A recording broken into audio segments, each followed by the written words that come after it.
Okay, welcome back to our HR special topics, no? Our special topics series. Yeah. So in today's episode, we are going to dive into organizational development. This is session 2 of 6. No? Organizational development, or OD for short, no? So we call it OD, especially in HR circles. And the critical role of change management in today's evolving workplace.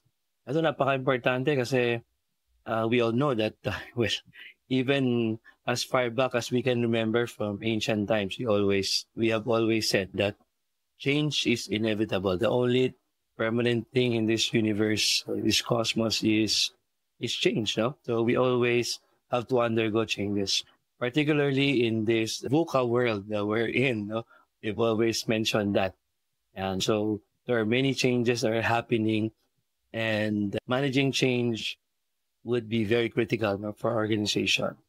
So our objective in this session would be to strengthen your knowledge in OD and help you practically apply OD tools in HR interventions.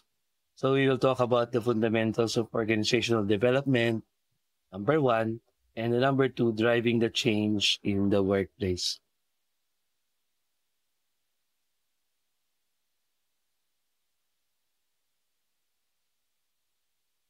And first of all, let's ask ourselves, mas maganda pala ganito, no? Let's ask ourselves, the beginning question would be, what is OD? No? What exactly is OD?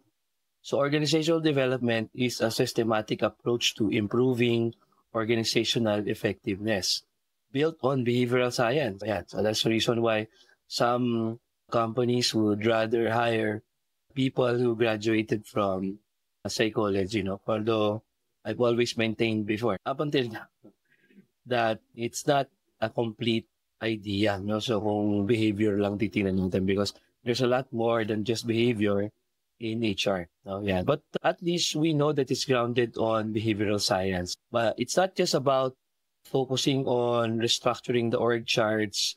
It's about improving processes. So yeah, that's the reason why there's management there, no? There's culture management, there's performance management, and this we do through plan intervention, no? So to understand better, so we are focusing on three foundational theories, no? Wala pa dito yan. So the first foundational theory would be, balik tayo dito. Now, the first foundational theory would be the Levin, no? Levin model. No? So Levin change model. So si Kurt Levin is a pioneer in social psychology. He introduced the three-step model of change and then refreeze. So unfreeze would be the preparing the organization to accept change by challenging the current state. So you have to really challenge the status quo. Yan. Saya dito, this is the reason why in some companies, they find it hard to do this, the change model, because they are so engrossed in what they're doing, o yung ginagawa nila sa kanilang company. There is a certain comfortable, and there is a certain also culture that more or less, we're okay here, we don't want to change. No? So if you're not recognizing that there's a need to change, and if you can't look at your organization from outside sometimes, no? From outside, ang nakikita mo will be always the same. So you don't see the cracks on the wall, so to speak. No? So unfreeze is preparing the organization to accept the change. And you do that by challenging the status quo in the current state. Even in Kaizen, diba? In Lean, there's always that. You have to recognize that there is a need to change. And then, of course, the change would be the implementing of the new processes, the new mindset, the new behaviors, or even new technologies. Yeah, new frameworks, even you can include there. No? And then refreeze is solidifying the changes into the culture, making it part of the organizational culture. So this model is simple, but it is powerful. And it reminds us that change is a sort of a process, and it's not just a one-time event. So it's quite difficult to implement change especially because we're challenging the very culture, the very heart of people, diba? So that's the point there. Now we also have the Kotter 8-step change model. Parang napapansin ko yung 8-step is also somehow connected with the problem solving steps also. Ganun din may steps na sinasabi, and it's always connects with the organizational culture. No? So, syempre, yun ang importante. We have to look at the organizational culture. So, si John Kotter built on Levin's work and developed a more detailed roadmap for change. There are 8 critical steps. Now, first of all is creating a sense of urgency, number 1. Number 2, building a guiding coalition or forming coalition. Number 3, forming a strategic vision building. Number 4 is communicating the vision. Number 5 is empowering others to act. And number 6, generating short-term wins.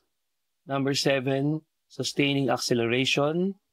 And then number 8, anchoring new approaches in the culture. Again, so it connects with the culture, that there is a need for the culture change. And then how you make the change be part of the culture, which is yung number 8. So this model support comprehensive organizational transformation.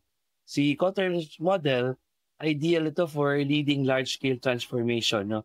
And ensuring buy-in across the organization. Of course, there is also the idea of systems thinking. OD is not done in silos. No? Yung silos, yung parang kanya-kanya lang kayo, nakikita nyo lang the stars above, but you don't see each other, no? So you don't see each other eye to eye, so to speak. No? So yung with systems thinking, we view the organization as a whole with interdependent departments. So interdependent meaning we depend on each other. So we have interdependent processes and people. So if we change one part, for example, no, we must understand that there are ripple effects across the system. So a good example would be introducing a new performance appraisal system. It might also affect incentives, culture, and even morale. Diba? So systems thinking helps us foresee those connections. Ayan, so this is a good time for us to reflect, no? Especially for my student. So look at your experience in the past. Have you done similar systems in implementing change? No? And then, ano nagawin na implementing change? O ako, kung ako tatanungin mo, I always have a problem when it goes straight to the egos of people. No? Ayan, so mahirap talaga pag kasama yung puso nila. Kasi if you don't want to support the change, then no one will ever make you do that. Mahirap, you will only drag the situation. You will only drag the whole organization. Parang nagiging kang extra baggage, no? Hindi maka-take off you because of you always question everything. Yung parang tawag ko nga dyan, yung minority floor leaders. Mr. Speaker, laging may connection, laging merong question, laging merong negative comment. Pero sa totoo lang, so, kailangan naman yun, no? But I think it would be better, it would be a lot better if yung mga questions na maliliit lang na supposed to be ay petty, you could have captured those things offline, meron namang way para pag-usapan yun. You don't drag the whole system backward. Hindi makapag-forward because of some people, di ba? So I don't know with our student, no? And then sa inyo, no? Sa mga nakikinig, what is the hardest part in changing an organization? Ayan, no? So dito, no? Yung susunod natin would be the diagnosing of organizational needs. So before you ever intervene, diba? Before you even intervene, you need to diagnose the real issues. Yan. So importante talaga yung diagnosis. No? So effective organizational development begins with a thorough diagnosis of organizational needs. Identifying real issues ensures that interventions address systematic problems rather than superficial symptoms leading to lasting improvements. Ayan, no? It goes to the very heart of it. Ayan. So, meron tayong mga ginagawa, no? Some tools for diagnosis would be, syempre, one is employee surveys. Yan. Example, yung mga satisfaction, ESAT, no? Engagement surveys, cultural alignment, cultural assessment within an organization. They provide quantitative data, of course, and they help HR identify areas requiring attention and improvement, leading to targeted intervention. Yan, meron din tayong mga focus group discussions, mga FGDs, facilitate in-depth discussions among employees regarding their experiences and perceptions. These qualitative insights complement survey data, uncovering nuanced challenges that may not be apparent through quantitative metrics alone. Ayan, so dito kasi hindi lang 1 to 5, hindi lang Likert scale na ginagawa mo, you also have open-ended question. Maganda dito nakakapag-explain sila, no? Of course, walang mangyayari kung ang iyong organization is a closed organization. Yung open sa closed talaga importante yun. Ang open organization, yung they are able to voice out their concerns, their fears, alam pinapapakinggan sila. No? In my former company, I started what we call HR listens. No? Kasi actually nakuha namin ito sa Baldrige, sa Baldrige Excellence Model. Meron doon na isang hindi yata siya talagang nanalo, parang lang siya case study sa Baldrige Excellence Framework. And then I got alam ko pa MCD ang pangalan ng company. MCD Talks, MCD Listens, parang TED Talks din, no? So, ang nangyayari, they have town hall sessions with the president. Ayan. So, kami nga nun, meron pa yung mga birthdays of the month. Nag-meet with the president. And then they also share their insights. Ando doon yung mga heads ng department kasi usually sabi niya, sir, baka naman po pwede, ganito, ganyan. Ma-consider natin, ganyan. So at least they know that they are being listened to. No? Yan. Mga FGDs also. We can also do this. Of course, ang importante nga dito, as I said, yung sense of trust, sense of openness within the organization. Ayan. Siyempre, meron tayong mga HR data analysis.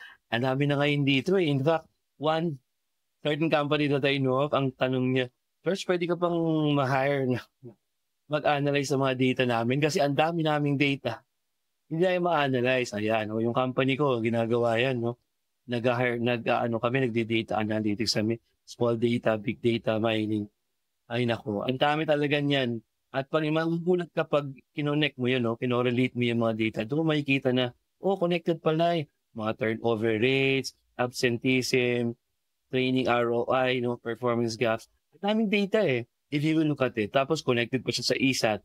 Kung gusto mong makita yung identifying yung trends affecting organizational effectiveness, then this is the way to go. No? May mga evidence-based approach ka, market analyst din. No? So pag nakikita mo na it always continues, sabi nga sa technical analysis, the trend is your friend until it ends. Ibig sabihin, kung pa-continue siya, walang nangyayari, okay lang yan, smooth sailing, di ba? Di ba dati mga captain ng mga ships, gano'n, no? Pupunta siya sa taas. Hey, ahoy, out there. How's the port area? Ayan. Smooth sailing here, captain. So parang gano'n, no? Sinasabi lang. Kasi ibig sabihin, tinitingnan niya yung kanyang mga bataan, no, sa mga sign ng ship kung okay ba yung kanilang mga nakikita sa paligid nila, no? So, ganun din yan. So, there's a trend that you have to focus on. Siyempre, gusto mo pataas.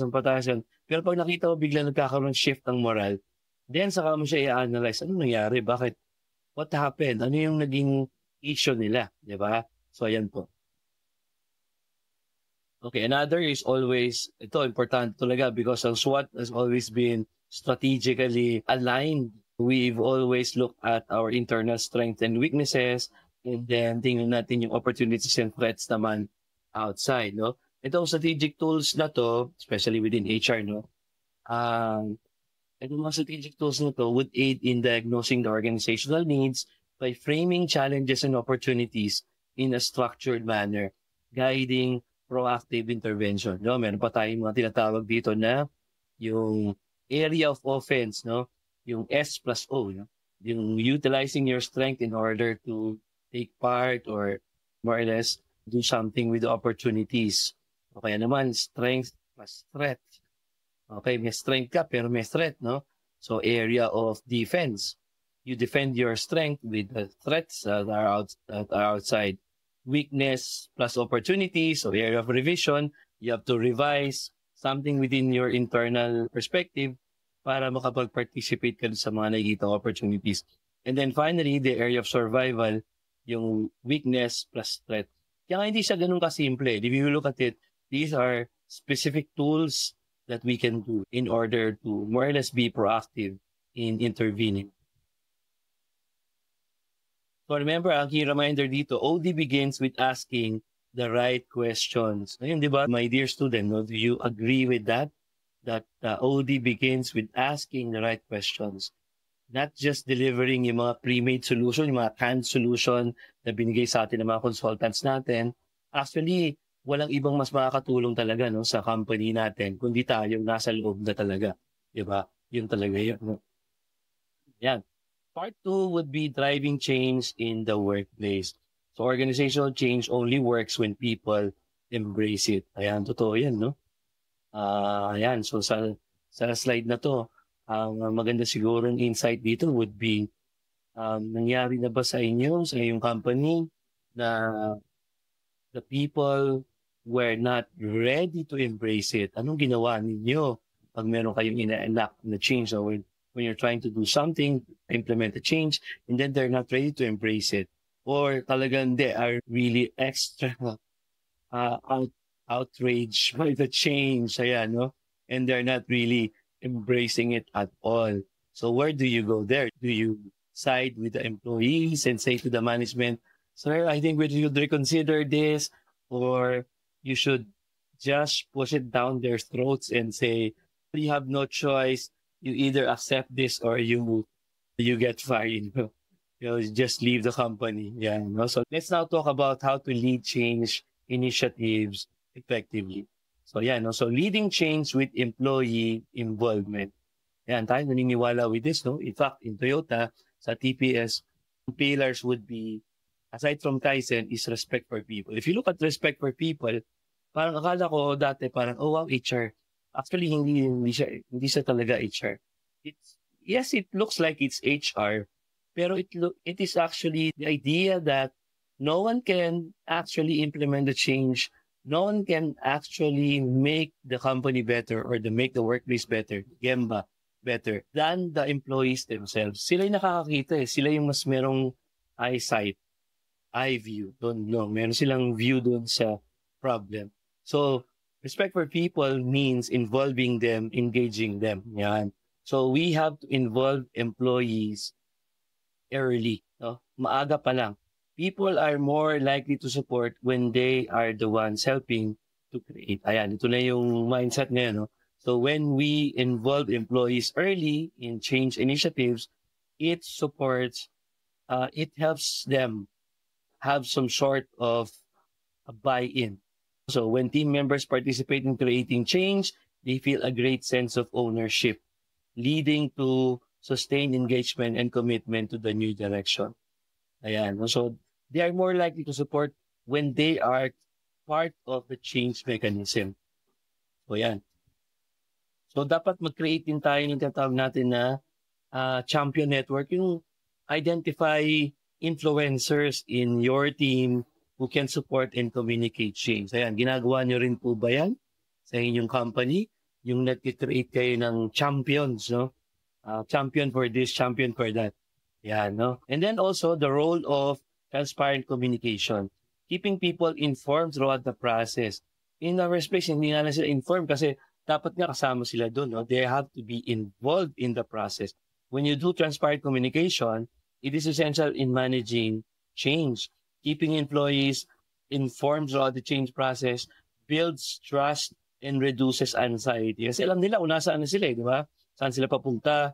Where are they going with the company? And where is the company going with this? So it ensures that everyone understands the goals and what they're doing, and also what their role is or what their roles are in the transition. Another one, of course, is how to manage resistance. Ayan, importante to, no?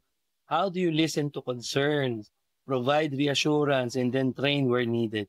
So resistance to change is a normal reaction that must be managed constructively. Listening to concerns, providing reassurance, and offering necessary training helps to address fears and fosters a culture of adaptability. Meron akong ano ba ito? Kahapon lang ata, no? Sabi dun sa sir, mabuti na lang kami kasi digital transformation yung topic ng thesis. Buti na lang kami nung time namin. Daw may edad na siya mas tanda siya sa akin. So, 60 na siya or 60 plus, whatever.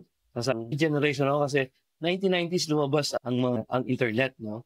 And with that, a lot of technology goes with it. So ako was born in the 70s, 71. And with that, kumbaga, nung dumating yung internet, ako 24 years old, 23, 24 years old. Diba? So, ibig sabihin, may idea ka na, more or less. But the people who were born, for example, in the 60s, 30 na silang time na, sana naka-pick up pa rin sana sila, no? Pero pag 50s ka pinanganak, diba? So, by the time lumabas yung internet, 40s na sila. So, ang sabi daw nung isang teacher, naku, wag mo na ako isama niya kasi merong survey. Huwag na i-survey dyan. Hindi, kasi matanda na ako, pa-retire na nga ako eh. Diba, ganun na nangyayari, no? Even in public schools, state university sometimes, no? Ang tagagawa ng PowerPoint, yung mga bata. Ngayon, no? Kung alam lang nila gano'ng kadali lang pala gumawan. Anyway, mas ma-embrace na. Pero meron akong kilala na teacher ko, si Doc Flora. Grabe, 70-something na sa 78. She's very eloquent and ay ko sa kanya, Doc, alam mo parang hindi ka, hindi ka tumatanda. Hindi ka nagbabago, no? Talagang, she embraces change. Nahihirapan siya paminsan-minsan. Tatawagin ka pa yan, George, paano ba to? Ganyan. Paano kung gagawin to? Yan. Kasi ang idea niya, gusto niya makakope. Diba? Pero meron pa rin mga tao na nagre-resist sila kasi, doon nga doon kung alam yung tawag sa motivation theory na yun. Expectancy, di ba? Expectancy si Vroom. Ang unang question kasi doon para ma-motivate ka is, kaya ko ba itong gawin? Kasi pag hindi mo siya kayang gawin, wala na. Di ba? Parang hindi ka na ma-motivate. Ayun. So, yan yung real talk na tinatawag. Kailangan, resistance is normal. It's not about removing resistance completely. It's about managing it constructively. Ayan. So, totoo lang, yung pinakamalakas na resistance, yung pinaka-resistant to change, yan ang pinakamagaling na champion, no? 'Di ba? Ako, para sa akin, naniniwala ako doon. Because, for example, sa klase, yung pinakamaiingay, sila yung pinakamagaling na sergeant at arms. Ako ata sa Nino High School. No? And even sa Bible, the most staunch resistant ba? Or yung pinakakalaban, the most staunch enemy of the Christian faith nung umpisa, nagsisimula si St. Paul. But if you look at the travels of St. Paul, compared with all the other apostles, mas marami siya napuntahan, mas marami siya na-convert compared sa original apostles. Si Peter just stayed in Antioch, Jerusalem, and then died in Rome. Pero Paul, he went everywhere. Lahat ng Gentiles, kung tutusin, hindi makakarating sa Roman Empire kung he did not go to Corinth, Thessalonica, di ba? So, ang dami, di ba? And he was, first of all, one of the first enemies of the faith assignment. Ayan. So, measuring the impact of OD intervention, ito ay napaka-importante. Ayan, no? How do you measure the impact of OD intervention? How do we know that the change worked? Diba? Paano mo nalaman na nag-work siya, diba? So, if you use HR analytics, such as yung mga pre- and post-intervention comparisons, mga training effectiveness, diba? Meron Kirkpatrick model, diba? Absenteeism, before, after, engagement score, before, after, ayan. Balance scorecards and KPIs, ayan, diba? Ang daming ano dyan yung scorecard mo before and then after. Yan, 360 degrees feedback for behavior change. Tapos yung data from LMS, yung learning management systems, whether nagiging engaged doon, no? Tapos HRIS, anong nakikita nila doon. So, like a good example here would be, after introducing a leadership training program, did the team performance improve? Did retention of key employees increase? Di ba? Change without measurement is just hope. Yan, no? Magandang reflection point yan. How do you react to that? What is your insight? Change without measurement is just hope. Parang umaasa ka lang. OD must be evidence-based. No? Sabi nga ni Joseph Joran, one of my most favorite quality guru, sabi ni Joseph Joran, no? You cannot improve but you cannot measure. Ayan, no? Ayan, so research mo si Joseph Joran. He is a quality guru. Ayan, no? So, on closing, kung titignan natin yung ating pinag-usapan ngayon, no? In this session, we saw the organizational development that it is a structured, evidence-based approach to improving organizational health and also change management. It is the vehicle that helps get us there, no? So yung change management. So ang key takeaways natin, number one would be OD requires diagnosis before intervention. Dapat ita-diagnose tayo, nalalaman natin yung pre-situation, yung what happened before diagnosis, kung saan tayo nagkamali kung sakaling hindi mag-work, tayo nagkamali, di ba?